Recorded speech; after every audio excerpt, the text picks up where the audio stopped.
ہم next level پر لے کر جائیں گے تو آہستہ آہستہ چیزوں کو ہم بہتر کریں گے. جب بھی آپ کسی چیز میں جاتے ہیں آپ آہستہ آہستہ اس کو اپ گریڈ کرتے ہیں. سو دا تھنگ از دیٹ کہ فائٹر جیٹس بھی اسی طرح کام کرتے ہیں, فائٹر جیٹس بھی خود کو اپ گریڈ کرتے ہیں. جس طرح اس ٹائم ہم نے دیکھا کہ پاکستان کا جو J-10C کا پاکستان کا J-17 تھنڈر کا جو بلاک 1 تھا, جو 2007 سے 2010 کے درمیان جو پاکستان چائنا کی مدد سے پہلی بار پاکستان نے ڈیولپ کرنا شروع کیا, اس کی جو کیپیبلٹیز تھیں اس میں بیسک ایویونکس تھیں اور اس میں ویپن سسٹم تھے. مطلب it was good but it was not as best as it is right now.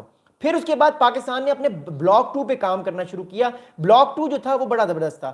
Block 2 پہ پاکستان نے اپنی جو ایویونکس تھی اور ویپنز کی جو انٹیگریشن تھی اس کو بہتر کیا. اچھا, ویپنز کی انٹیگریشن کیا ہوتی ہے ذرا سمجھیے گا. ویپنز کی انٹیگریشن کا مطلب یہ ہوتا ہے کہ میرا فائٹر جیٹ اور جو ڈیفنس سسٹم ہے اور جو ایویکس ہے اور جتنا بھی کمیونیکیشن سسٹم ہے یہ تیسرے ایک سب کے ساتھ یہ انٹیگریٹ کر دیں. یعنی اگر کوئی میسج بھی جو ہے وہ ایک چیز پر جائے وہ میسج دوسری چیز پر بھی جائے. میں آپ کو مثال دوں گا, شاید آپ کو وہ چیز سمجھ آ جائے. آپ لوگوں نے شاید ڈفرینٹ جابس کی ہوں گی, آپ نے سلیک یوز کیا ہوگا, آپ نے ڈفرینٹ CRMs یوز کیے ہوں گے, ہب اسپاٹ یوز کیا ہوگا, ای میل یوز کیا ہوگا.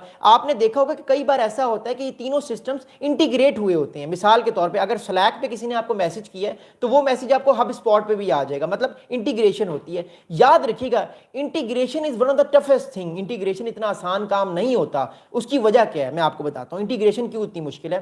فائٹر جیٹ کا ویپنری سسٹم اور جو ڈیفنس سسٹم نیچے لگا ہوا ہے وہ, پلس جو اوپر اویکس چل رہے ہیں جو اس کو انفارمیشن دے رہے ہیں جو کہ پورے ریڈار کے علاقے کو دیکھ رہے ہیں, پلس جو اوپر بائیڈو سسٹم لگا ہوا ہے یا جو بھی میں ایک مثال کے طور پہ سیٹلائٹ سسٹم لگوا ہے, اور اس کے علاوہ اور بھی چیزیں ہیں. یہ میں آپ کو صرف کھلی بات بتا رہا ہوں تاکہ آپ کو سمجھ آئے. ان سب چیزوں کو اس سارے کے سارے سمندر کو ایک کوزے میں بند کرنا اتنا آسان کام نہیں ہوتا. ایون اگر ٹیکنالوجی بھی ایک کنٹری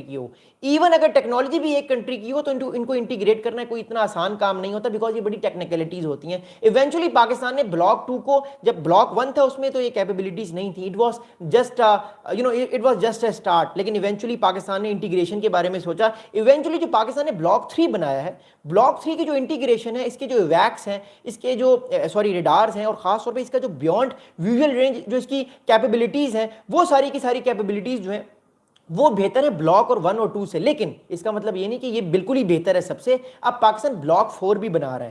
پاکستان اس سے اور بہتر فائٹر جیٹ بنا رہا ہے. جو یہ والا فائٹر جیٹ ہے جو ابھی JF-17 تھنڈر بلاک 3, اس کی جو کیپیبلٹیز ہیں وہ آپ کہہ سکتے ہیں اٹ از 4++ جنریشن. جو بلاک 2 تھا وہ 4 جنریشن تھا, یہ 4++ ہے. جو بلاک 4 بننے والا ہے پاکستان کا J-17 تھنڈر کا, جو 2028 یا 2029 میں بن جائے گا, اس کی کیپیبلٹیز جو ہے وہ 4.5 ہوں گی. مطلب پاکستان اگر پاکستان میں رہتے ہوئے 4.5 تک چلا جاتا تو یہ بہت بڑی بات ہے, یہ بہت زیادہ بڑی بات ہے. ایونچولی پاکستان کو جو ہے وہ آنے والے ٹائم میں چیزیں آپ کو ملتی ہوئی نظر آئیں گی. اگلی بات سنیے گا, اگلی اہم بات اس ٹائم یہ ہے کہ ہم اس سارے معاملے کی امپلیکیشنز پہ جائیں گے اور ہوپ فلی آپ کو یہ ویڈیو پسند آئی ہوگی. دیکھیے بات اس ٹائم یہ ہے, پاکستان اب یہ فیصلہ کر چکا ہے کہ پاکستان جو ہے وہ اپنے فائٹر جیٹس کئی کنٹریز کو دے گا. بنگلہ دیش کو دے گا, پاکستان افریقن کنٹریز جو مانگتے ہیں ان کو دے گا, ہو سکتا ہے ملیشیا بھی اس چیز کو لے لے. لیکن فی الحال ہم فوکس کرنا چاہتے ہیں اذربائیجان پہ کہ اذربائیجان یہ ڈیلز کیوں کر رہا ہے. دیکھیے اذربائیجان پاکستان کا اسٹریٹجک پارٹنر ہے, جس طرح ٹرکیہ پاکستان کا اسٹریٹجک پارٹنر ہے.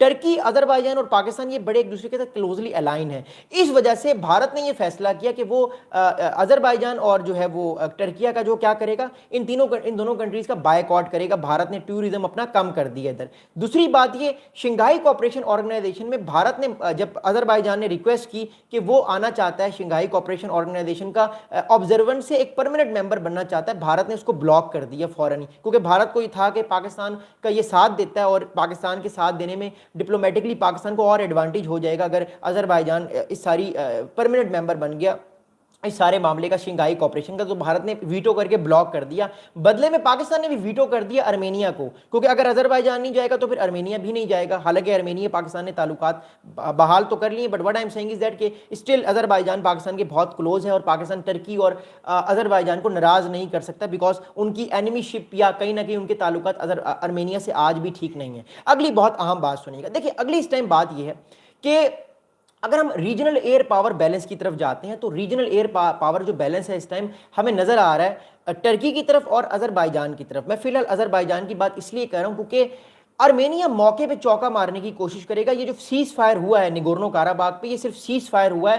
جب بھی موقع ملے گا, جب بھی ارمینیا کو موقع ملے گا وہ اپنا بدلہ لے گا, کیونکہ ایران اس ٹائم ارمینیا کے ساتھ کھڑا ہوا ہے. میں آپ کو بات سمجھاتا ہوں اور بتاتا ہوں. کہ میں کیوں یہ کہہ رہا ہوں کہ جب بھی یہ سیز فائر فریجائل ہے، یہ سیز فائر کو اتنا کارآمد ثابت ہوگا نہیں. جس طرح غزہ میں آج آپ نے دیکھا کہ اسرائیل نے غزہ کا سیز فائر بروک کیا، ایک اور ایئر اسٹرائک کیا. کمبوڈیا اور جو تھائی لینڈ کی جنگ ہوئی ہے وہ رکی نہیں ہے، وہ جنگ ابھی تھوڑی دیر کے لیے صرف سٹاپ ہوئی ہے. ہمیں بارڈر سے خبریں آ رہی ہیں بار بار کہ ارمینیا اور تھائی لینڈ اور کمبوڈیا میں بھی جنگ دوبارہ ہو سکتی ہے. تو یہ سارے کے ساری جنگیں جو ہیں یہ آپ کو دوبارہ ہوتی بھی نظر آئیں گی، بیکاز ان کا اصل جو مسئلہ جب تک حل نہیں ہوگا معاملات ختم نہیں ہوں گے. اچھا میں آپ کو میپ دکھاتا ہوں ایک سیکنڈ. اور انفارچونیٹلی میرے پاس کچھ انویریفائڈ نیوز بھی ہیں کہ شاید اب میں خیر ان کو ویریفائی نہیں کر پا رہا، لیکن کچھ ویریفائڈ نیوز بھی ہے کہ طالبان کی جانب سے کوئی ایکٹیویٹی ہو سکتی ہے. تو پاکستان کی فوج اس ٹائم بارڈر پہ بڑی ایکٹیو ہے، حالانکہ سیز فائر ہو گیا ہے. خیر میں اس پہ رات کو بات کروں گا. اچھا اگلی بات سنیں گا. اگلی بات اس ٹائم یہ ہے کہ آپ کو میں میپ دکھا رہا ہوں. یہ ارمینیا، یہ آذربائیجان ہے. آئی ہوپ آپ کو میپ یہ نظر آ رہا ہوگا. یہ نگورنو کاراباغ کا علاقہ جو ہے یہ آذربائیجان نے یہ جو ہے وہ 2023 میں اس کو جیت لیا تھا. 2022-2023 میں اس نے اس کو سرنڈر کروا دیا تھا.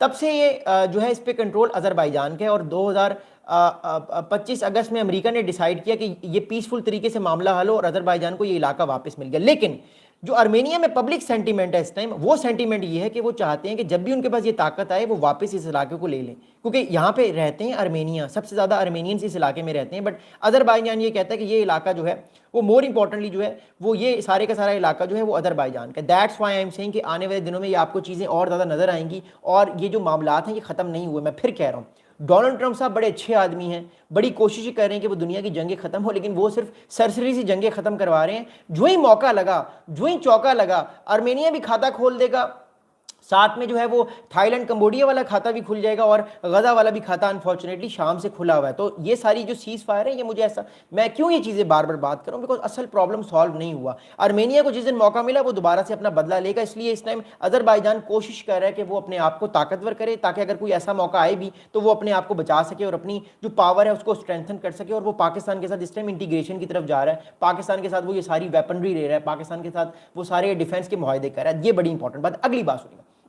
اب اگلی امپورٹنٹ بات یہ ہے کہ جو ہم نے دیکھا کہ اسٹریٹجکلی جو ہے وہ آذربائیجان پہلے جو ویپنری لیتا تھا وہ زیادہ تر رشیا سے لیتا تھا، لیکن ود اے ٹائم ہم نے دیکھا کہ آذربائیجان کا جو ایک طرح سے انہانسمنٹ ہے وہ ٹرکی کی طرف ہو گئی ہے، پاکستان کی طرف ہو گئی ہے اور اوپر چائنا کی طرف ہو گئی ہے. ان تینوں کنٹریز کے ساتھ یہ ویپنس لے رہا ہے تاکہ اپنی جو ایک طرح سے اس کی ریلائنس تھی امریکہ کی طرف، رشیا کی طرف، وہ ختم ہو جائے. وائی؟ بیکاز وہ ابراہم ایکارڈز میں ہے. آذربائیجان ابراہم ایکارڈز میں شامل ہونے والا ہے اور آذربائیجان کے تعلقات اسرائیل سے بہت اچھے ہیں، اور وہ چاہتا ہے کہ رشیا کا انفلوئنس ختم ہو، کم ہو، اور امریکہ کا انفلوئنس اس علاقے میں آ جائے. تبھی تو امریکہ نے سیز فائر کروایا ہے، بیکاز امریکہ اس سارے کے سارے علاقے میں جو ہے وہ اپنی جو مینٹیننس ہے، اپنی جو پاور ہے اس کو اسٹرانگ کرنا چاہتا ہے. اگلی بات سنیے گا. اگلی بات اس ٹائم یہ ہے کہ ایز آف ناؤ ہمارے پاس اور انفارمیشن یہ آ رہی ہے کہ جو ڈیل ہے پاکستان اور آذربائیجان کی، اس ڈیل میں پاکستان J-17 تھنڈر بلاک 3 کی جو فائٹر پائلٹس ہیں ان کو ٹرین کرے گا، ان کی سیمولیشنز کروائے گا. سیمولیشنز مطلب جو وار گیم سیمولیشنز ہوتی ہیں، سمجھانا ہوتا ہے کمپیوٹرز پر، یا ایون لائف سیمولیشنز بھی ہوتی ہیں کہ یہ کیسے کام چیزیں کرتی ہیں. پھر اسپیئر پارٹس پاکستان مینٹین کرے گا جس کے ہر سال آذربائیجان پاکستان کو فیس دے گا. اس کے علاوہ پاکستان جو ہے وہ گراؤنڈ سپورٹ بھی کرے گا. اب گراؤنڈ سپورٹ کیا ہوتی ہے؟ مطلب جو پیٹرولنگ کرنا ہے، اس کی پیٹرولنگ مطلب کہ اس کی جو مینٹیننس کرنا، پھر ان کو جو ہے وہ یہ چیز بتانا کہ کون سے اسپیئر پارٹ میں کیا پرابلم ہے، کس چیز میں کیا ایشو ہے، اور وہ آئیڈینٹیفائی کر کے اس کو ٹھیک کروانا. اور اوبیسلی پھر پاکستان ان کو کرے گا. اس کے علاوہ سیلف سسٹیننگ فائٹر فورس جو ہے وہ پاکستان بنانا چاہ رہا ہے. آذربائیجان کی جو اس ٹائم فائٹنگ فورس ہے وہ اتنی بڑی نہیں ہے، پاکستان آذربائیجان کی فائٹنگ فورس کو بڑھانا چاہ رہا ہے. یہ 2 اسکواڈنز ہیں، these are almost 2 squadrons. 40 fighter jets Pakistan Azerbaijan کو دے رہا ہے، جسے آذربائیجان جو ہے آنے والے ٹائم پہ اپنی جو ملٹری اسٹرینتھ ہے، جو اس کی مور امپورٹنٹلی جو اس کی ایک طرح سے آپ کہہ سکتے ہیں کہ جو ایریل اسٹرینتھ ہے، وہ آنے والے ٹائم پہ آپ کو بڑھتی ہوئی محسوس ہوگی. Last but not the least important thing is that کہ اس پرچیز سے پاکستان کا جو ایکسپورٹس ہیں خاص طور پہ ملٹری کی، وہ ایکسپورٹس آنے والے ٹائم پہ بڑھے گی، خاص طور پہ آنے والے ٹائم پہ وہ اور انکریز ہوگی. اور ایک بات یاد رکھیے گا، پاکستان اب یہ فیصلہ کر چکا ہے کہ وہ ملیٹریلی اپنے آپ کو اور اسٹرانگ کرے گا. پاکستان یہ فیصلہ کر چکا کہ وہ اپنے نئے سے نئے الائز بنائے گا.